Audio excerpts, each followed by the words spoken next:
This is the Kofford Books AuthorCast.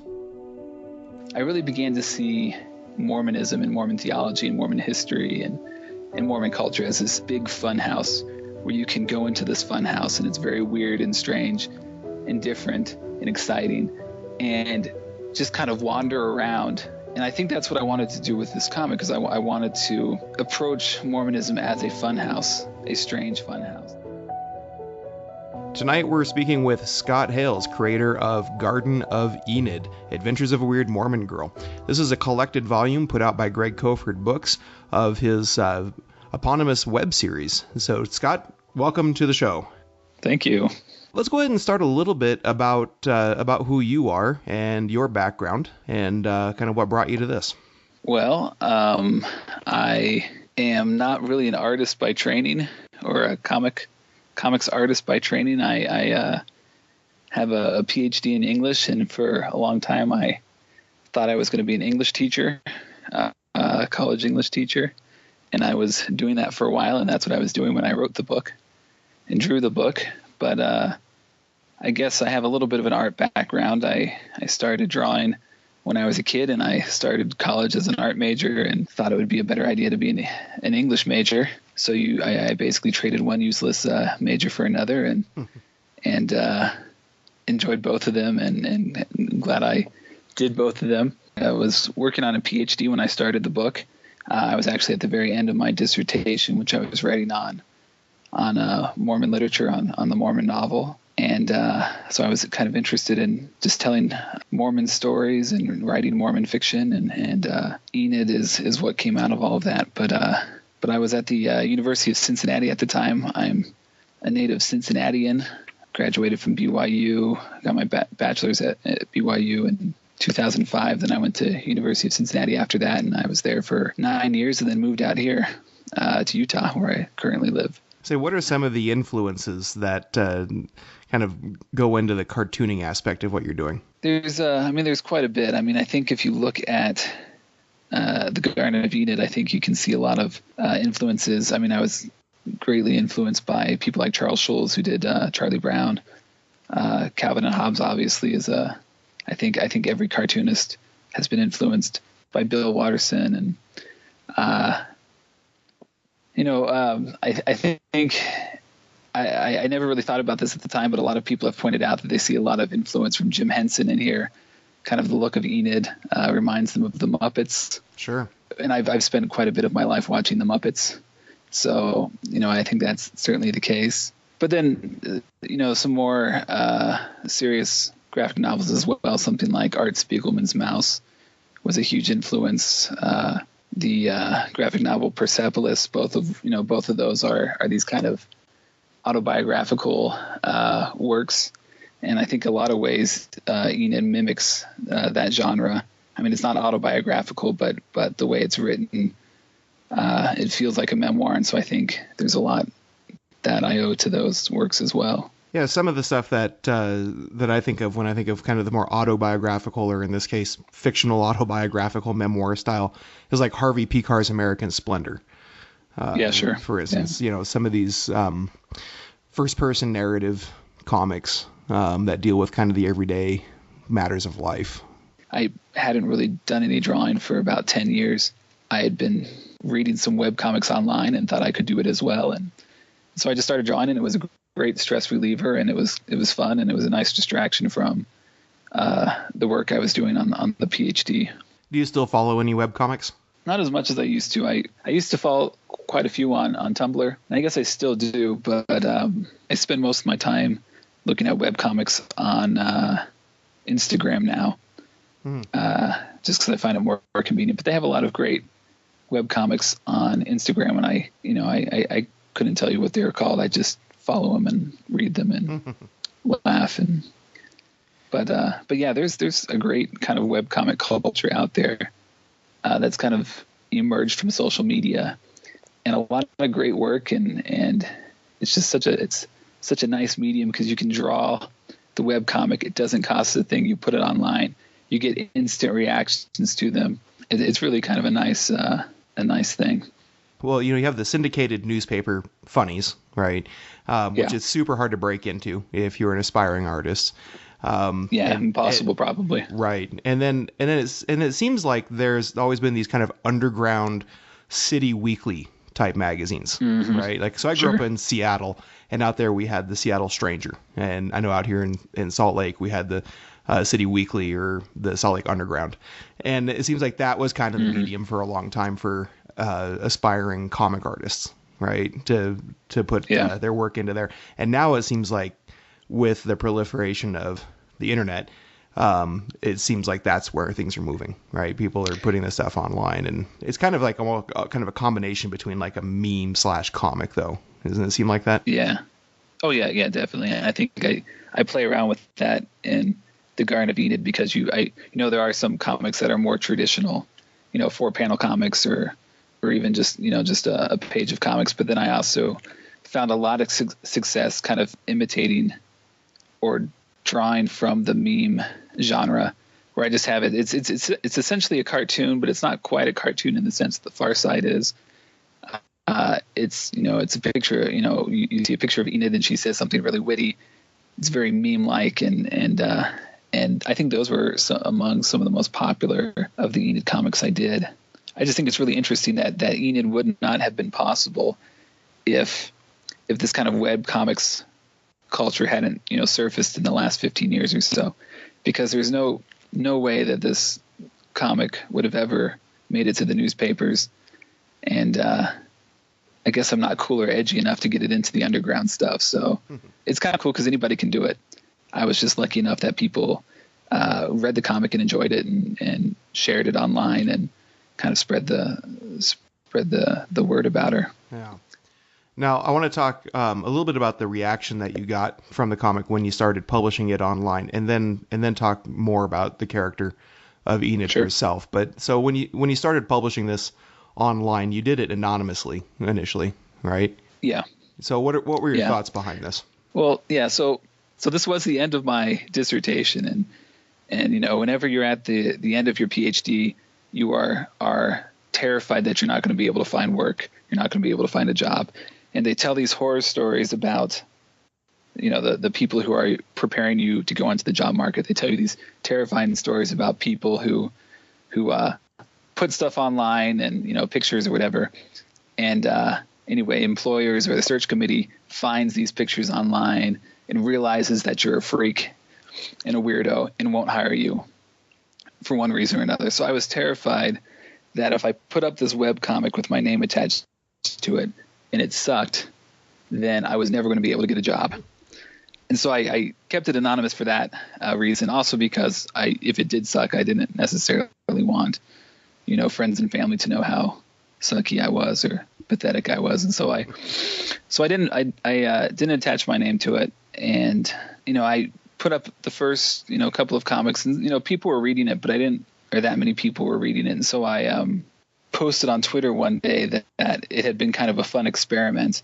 After that, some of my friends online were like, "Oh, I've been reading that. It's pretty funny. I can't believe that's you." And so after that, I felt a little bit more confident in putting my name out there and attaching my name to it. And so I was never shy about admitting that I was doing the comic, but I also didn't really go out of my way to advertise the fact, because I think the anonymity became part of the experience for me. I thought it was kind of neat to kind of post something semi-anonymously and just watch how people react to a comic that doesn't seem to have a name attached to it. So, there was this illusion of reality to it that semi-anonymity lent the comic that I thought was became an interesting aspect of the Enid experience. And so because of this, it seems like quite a few people took it to be autobiographical work. Yeah, quite a bit. Yeah. So what kind of... Probably more than... Yeah. Were you mostly just getting comments on social media, or were you getting personal messages, or how were people... Oh, yeah.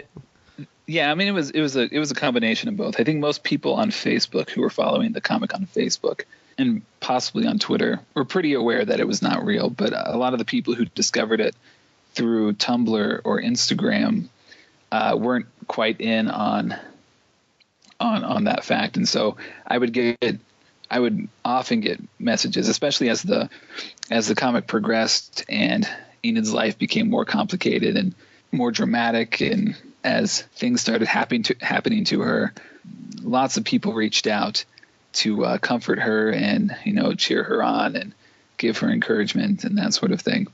And it was really kind of awkward and embarrassing, but also really interesting and heartwarming at the same time. So it was definitely not something I expected would happen when I started doing the comic. I had no idea anybody would think that she was real. We're talking with Scott Hales, creator of the Garden of Enid, Adventures of a Weird Mormon Girl, and we'll be right back after this commercial. Coming in February from Greg Kofford Books, The Garden of Enid, Adventures of a Weird Mormon Girl Part 2. Continue the story from the award-winning webcomic that captivated thousands online with Enid Gardner, a self-proclaimed weird Mormon girl, as she searches for herself between the spaces of doubt and belief, while along the way grappling with her Mormon faith as it adapts to the 21st century, and confronting the painful mysteries at the heart of her strained relationship with her ailing mother. The Garden of Enid Part 2 features previously unpublished comics, as well as author insights into the character and story. Visit gregkofford.com for more information. Speaking with Scott Hales, creator of the Garden of Enid, Adventures of a Weird Mormon Girl, collected together as a graphic novel, published by Greg Kofford Books. Now, Scott, I want to talk a little bit about the character of Enid herself. How did you come up with Enid, the name, the persona? It's an interesting question. In a lot of ways, she just happened. After I began drawing again, and after I decided I wanted to do a web comic, I just started drawing this kind of weird-looking girl, and I thought that she had an interesting look to her. And as I began to draw comics, this kind of interesting personality came out. And so it's not anything I set out to do deliberately. She just seemed to kind of emerge from the page. So I don't think there was. I don't feel like there was really much planning that went into her creation. And as far as her name goes, at the time, and I think I mentioned this in the book, in the notes, there's a well-known comic called Ghost World. I don't know if you're familiar with Ghost World, sure, but it's one of the more famous. Yeah, one of the more famous graphic novels out there. But I didn't know about Ghost World when I started the comic, and I had somebody pointed out to me that the main character in that graphic novel, who this kind of weird young woman, the main character there, that she was named Enid as well, and they were wondering if it was some sort of homage to Ghost World, which it wasn't. The name Enid actually comes from, I remember, this is weird, this is going to take me back a bit, but I remember in 5th grade, no, it was 7th grade, my English teacher read a book to us, and the main character in that book, her name was Enid, and she didn't like her name. The character didn't like her name because she felt like it sounded like a character from a Stephen King novel, this kind of weird, creepy name.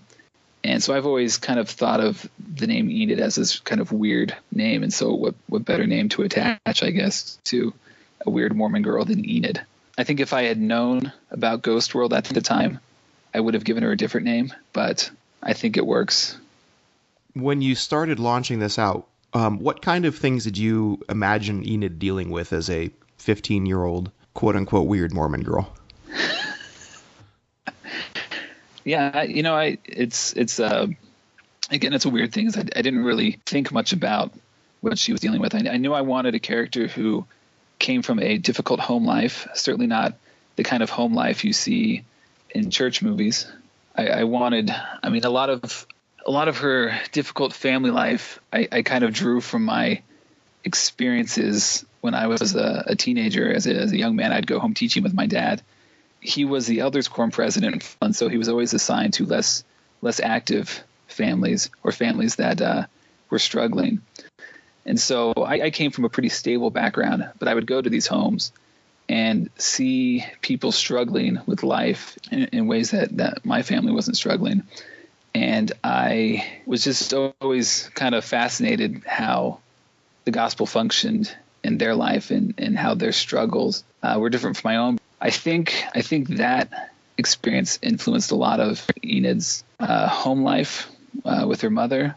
I think a lot of times as I began the comic, I just thought of what are some of the challenges that LDS youth face, and how would those challenges be complicated if you had these other challenges that you were dealing with at home. And so I think I just would, as the weeks would progress and as the comic progressed, I would just think of what kind of situation can we throw out Enid. I think I've talked about this before, but it's kind of a weird thing because I was certainly the creator of the comic, the writer of the comic, but I often felt like the character, Enid's character, was kind of dictating the direction, so that it was less me writing the comic and more the characters taking over. It's a weird experience. I don't know if I explained it very well.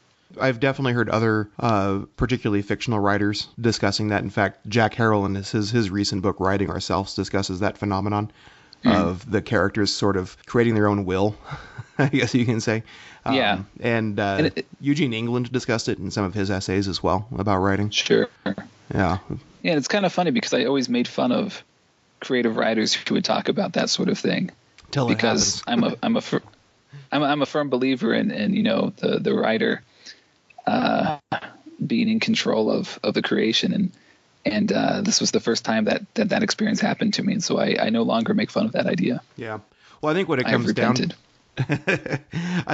down to is whether a decision that you make feels authentic for the character, right? Sure. So of course you can make her do anything you want her to do, but does it feel true to who she is and who the character is in your mind? And if it doesn't, then I mean she is kind of writing her own story in that sense. So it's very fascinating.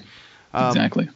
Now I see kind of three big themes in Enid's life reading through the book. There's number one, just the entering into teenage years, experiencing EFY, experiencing crushes on boys and relationships. Church trauma. Yeah, early issues with romance. Then there's the home life and issues with her mother and her mother's mental state and her physical state. And then there's her sort of spiritual conundrums, I guess you can say, or her insatiable curiosity about gospel-related topics. And for that's really interesting because I don't know a lot of 16-year-olds who are as aware of like the bloggernacle, or of I don't think they are, but no, but yeah, right. And but she sort of has inserted herself into that side of internet Mormonism at the same time, right? As a commentary, really, right, on internet Mormonism. So, walk us through a little bit about your decision making on her life going into those separate directions. It's interesting how the comic developed that way because I think it originally began with just kind of her church life. A lot of the comics just deal with her experiences at church and not fitting in at church. And, slowly the story with her mom creeps in. So her home life becomes a major part of it. But it's not until, I don't know, maybe about a fourth of the way, maybe earlier than that into the book that she really begins to engage with Mormonism. And I think one of the things that inspired that or why that became such an interesting or an important part of the series is because I think as I was working on my dissertation, as I was studying Mormon fiction and kind of looking at ways that Latter-day Saints have engaged their culture in creative ways and engaged their theology in interesting creative ways and artistic ways, I really began to see Mormonism and Mormon theology and Mormon history and Mormon culture as this big fun house where you can go into this fun house and it's very weird and strange and different and exciting and just kind of wander around. And I think that's what I wanted to do with this comic because I wanted to approach Mormonism as a fun house, a strange fun house. I don't know if that's the best metaphor there, but just some place where a world where you can insert a character and explore these ideas and see where they take you and follow different threads and have fun with it and ask yourself, well, what would it be like today if Joseph Smith were here to experience something like a gospel topics essay about polygamy? How would he respond to media attention on that topic, or what would happen if the Book of Abraham mummy went rogue and started kind of doing his own thing and engaging with people today? I wanted Enid's spiritual life to open up in ways that would allow me to explore the endless possibilities of Mormonism. Yeah, and I think imagination is the word that kept coming to me. She has a very vivid imagination in the conversations that she's having. I mean, one of my favorites, and this also shows kind of the insider jokes that are present throughout the text, right, is when she's talking to Joseph Smith about polygamy, and he says, "Let me get Brian Hales on the line," right? That's...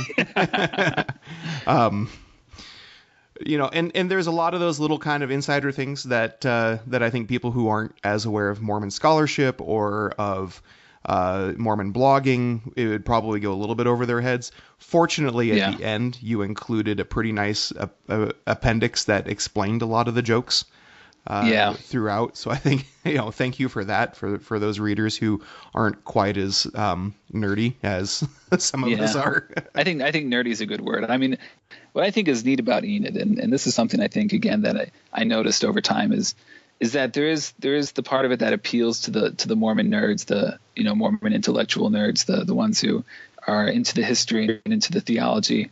So I think Enid appeals to that crowd. But I also think that there's enough about her personal life and her struggles as a weird teenage Mormon girl that is appealing to younger readers as well. So I think she operates on different levels for different readers, and there's definitely a relatability factor in there. And that's what, when you read the reviews of the book, the early reviews that have come in, that's what they keep saying over and over and over again, is this girl is me to some extent. So you've managed to capture this essence, and I think everybody feels that they're a little bit weird. Yeah, I think right? so. Let's talk a little bit about what's coming up, because there's a second volume to this. Mm-hmm. Yeah. Don't give us everything. We can't spoil too much, but give us a little teaser here into what's I don't want to give too many spoilers. Yeah, the second, I actually like part 2 even more than part 1. I love part 1, but part 2, I think it's really interesting because I think a lot of what happens in part 1 is she's figuring out who she is and where she belongs. And part 1 ends with her kind of coming to a realization about her place in the world and her relationship with other people. And so she ends up in a really good place at the end of part 1. And then in part 2, she faces a number of challenges, both in her spiritual life and in her personal life and family life, that try her testimony and kind of force her to examine what's important in life. And we explore, or she begins to explore who her mother is and where her mother came from and what the gospel means to her mother. She begins to search for her father, who she doesn't know. And so that becomes an important part of part 2. Her relationship with her friend Kyle also deepens. Kyle is her crush throughout part 1. And then their relationship changes in part 2 as well. And her relationships with other people also begin to grow and develop. So it's a really exciting, a lot of neat things happen, and she's forced to make a lot of changes in her life, and she's forced to grow up very quickly in many ways. Are you finished with Enid as a character now, or do we have more in the life of Enid in the future?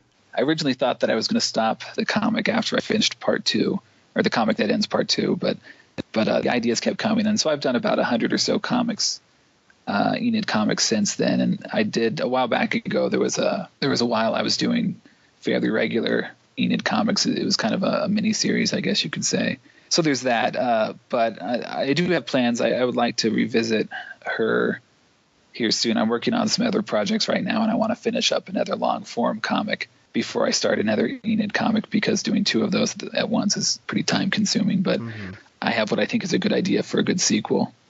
So as soon as I finish up with my other projects, I want to tackle that one. Now, where can people who are interested, where can they follow your online comics? Well, the best way, I guess, if you're on Facebook, if you prefer Facebook, you can go to, I guess if you search for Mormon Shorts Comics, you can find my comics page, and that I pretty much post any webcomic I do. I'm currently doing 3 webcomics if you count Enid. I have one called Mormon Shorts. I have another one that's called Chronicles of Weiler, which is a spinoff of Enid. And I have the Garden of Enid, which I still post to every once in a while with a new Enid comic.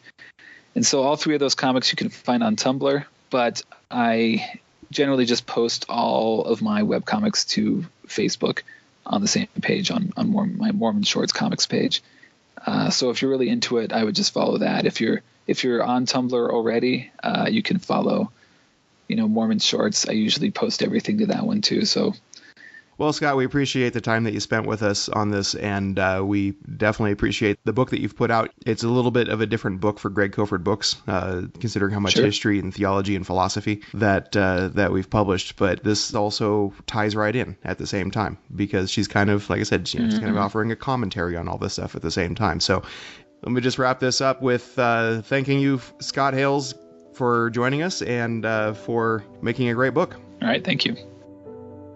Thank you for listening to the Kofford Books AuthorCast. If you like what you hear, you can subscribe to our show through iTunes, Google Play, or any other podcast feed of your choice.